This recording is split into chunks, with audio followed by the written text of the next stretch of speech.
Welcome back to The Prepared Mama. In today's video, I'm going to be making a huge batch of pre-made freezer pizza dough crust. This is something that is super easy to pull out and make your own pizzas with and just have on hand. It is almost April and we tend to get super busy in the summer. Like a lot of families, we are gardening and running our farm stand and just taking trips and things. So dinner is not always easy and I need something quick, and I love having something in my freezer that's not only easy, but I know exactly what's in the ingredients. Store-bought pizza crust is just terrible for you. It has all kinds of additives, all kinds of chemicals that just don't need to be in there. So I love having my own. First things first, let's gather our ingredients.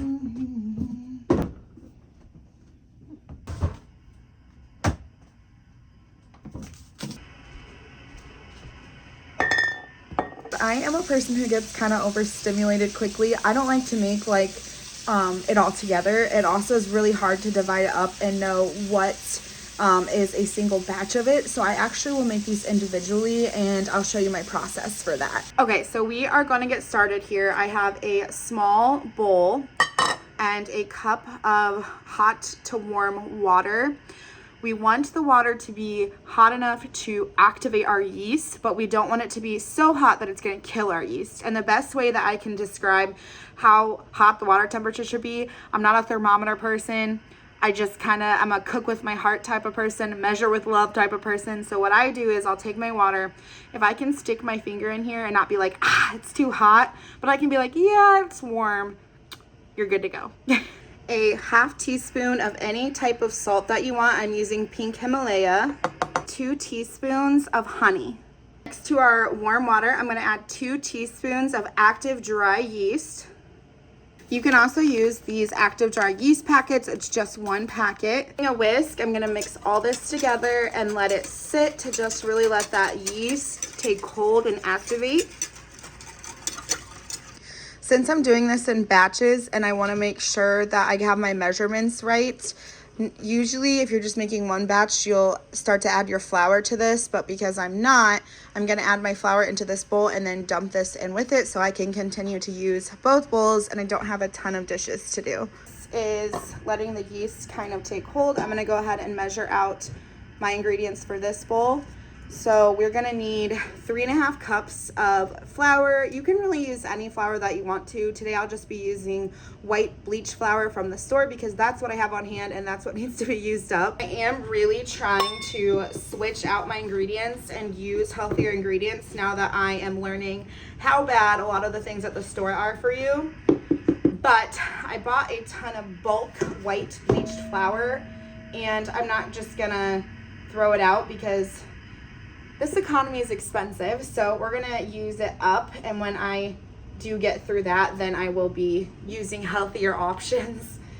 I'm yapping about the flour, and I forgot an important step. Okay, so when you're adding in your flour, just do 1 cup, and then we're gonna need a 1/4 cup of olive oil. So add your 1 cup in here, do 1/4 of the olive oil, kind of stir that around, and then add the rest of your flour in. I don't know why that's important. That's the recipe I've been following and I really like. So if someone wants to be able to tell me the science of that, let me know. Got my 1 cup of flour, adding 1/4 cup of olive oil. That together, and then we will get the rest of the 2.5 cups of flour in here. And I will have this recipe written down below, because I know this part I kind of said confusing.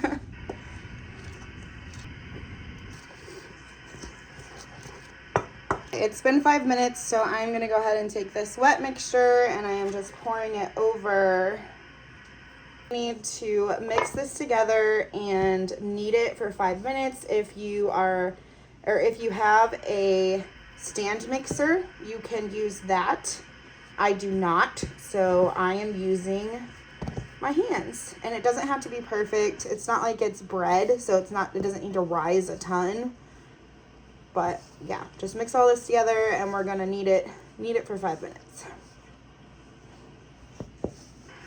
If you're not freezing this, after your kneading is done, that's when you can roll it out, put your sauce on, put your toppings on, and you're gonna bake it at 350 for 15 to 17 minutes or until your cheese and toppings are all good and bubbly.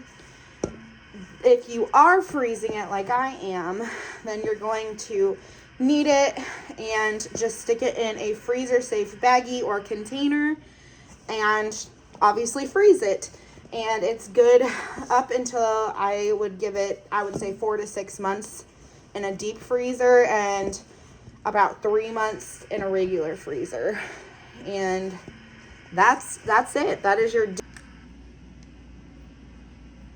I'm doing this in bulk batches to set back stuff. I will get a batch ready. So I just dumped my wet ingredients onto my flour. I'll put this aside and start another wet ingredient. So this can be kind of like fermenting and gets activating that yeast while I'm kneading this one. And then I can keep going. So it kind of moves things along like an assembly line. I just realized when I looked at my camera that this cabinet's been open the whole time. So cheers.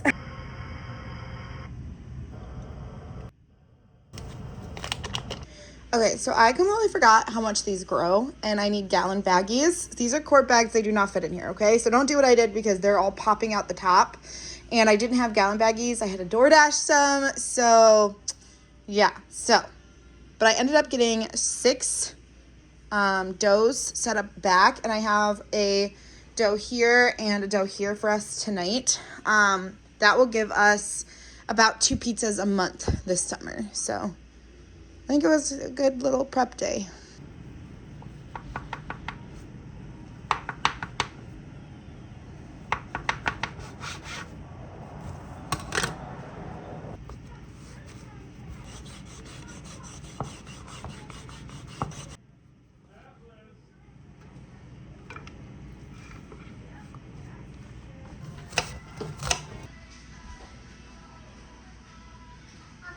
So much for watching. I hope that this will give you an idea to have something to set back in your freezer, or just give you something that might make dinner a little bit easier. And that is gonna be it for this video. I am exhausted. I always forget how much work kneading dough or kneading bread is.